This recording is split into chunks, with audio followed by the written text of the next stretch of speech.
upload audio on Roblox. Hello everyone, welcome back to our channel, and in this video I'm going to show you how you will be able to upload audio on your Roblox account. So first of all you have to do is just simply open your Roblox account, and after that just log into your account using your credentials. And once you're there in your Roblox account, just simply click on the create section from the top menu, get into your creator hub section, just simply go to dashboard, and from there just go to the development items, and now you will be able to see a bunch of different options at the menu. Just simply click on the audio section from here, and now all you have to do is just simply click on upload asset. Just simply tap on it, and now you have the option to upload the file. Just simply click on it, and after that just select the file from your device. Just select any audio from your device itself, and as soon as you upload the file, just simply enter the name of the file that you are uploading, and you can also add the description for the audio that you are uploading right here.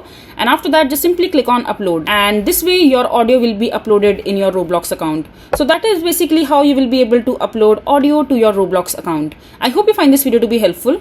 So that is it for this video. If you find this video to be helpful, make sure to hit that like button, and don't forget to subscribe to our channel for more such informative videos, and I'll see you the next time.